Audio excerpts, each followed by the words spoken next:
We have a question from Joshua. I wanted to ask, the goblet squat position is one that I favored a lot. Goblet squats, walking lunges, step-ups, etc. There's something about that position that makes the upper body absolutely rock solid as a byproduct. And you're right, which is why I emphasize more now doing bear hug carries followed by bear hug squats, because that load makes everything else lock up and tighten up. Good. To the point where at times almost use the goblet position as my sole upper body training. That's interesting. I just crush the kettlebell in my hands as I perform my movement. Long story short, how does the goblet position create such a strong and able upper body? Is this some form of your anaconda strength?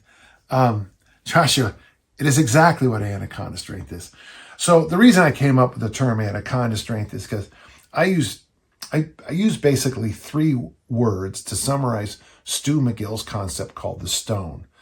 I've always used the bow and arrow as my chief teaching device because in throwing, you turn your body into a bow and you stretch reflex, and the discus goes far. Stretch, the javelin goes far. The hammer goes far. The shot goes far.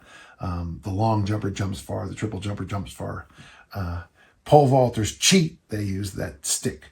Stu McGill uses a similar but just different enough concept called hammer and stone.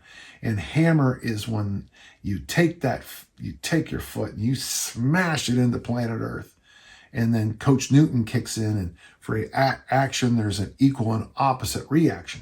Now, if your body's locked and loaded, that's a stone. When that foot hits the ground, your body bounces straight up. If you're a little bit wiggly and jiggly, blah, blah, blah, your foot hits the ground and blah, blah, blah, you don't go as high. There's 3 terms I use in the word stone, and I hope I remember them all. Arrow. So that would be turning your body into an arrow. So when you hit the ground, you shoot up. The next is armor. And that is, for those of you who are who are just listening, I just pulled out the Armor Building Formula. Real Bodybuilding for Real People by Dan John. Armor is mostly that exterior armor that you build up. And I got to tell you, it's interesting. The comments I've gotten back from fighters reading this new book is they're all like, oh, that is so true about how your skin gets more and more armored as you hit the mat more and more and as people hit your face.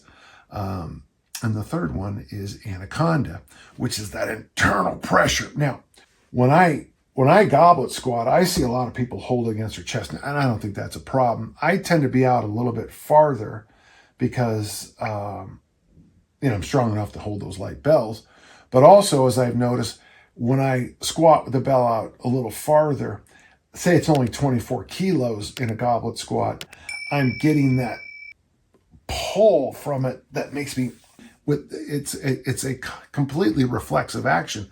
I don't think about it, but as the weight pulls away from me, and you can even see it happening, I feel it happening here, as the weight pulls away from me, this all tightens up. My ab wall tightens up, my lower back tightens up, which is why at the bottom position, Joshua, I often recommend doing curls in the bottom position of the goblet squat. And when I do those RKC certs, I always joke that's how I built my armacondas, was doing all those curls in the bottom position. For those who just want a quick experiment, pop on the ground, either get the complete works of Shakespeare, a kettlebell, a dumbbell, whatever. Drop to the bottom position of the goblet squat, stick those elbows in the insides of the knees, and knock off some curls, and you'll feel what Joshua was talking about. Fun question, Joshua. Thank you.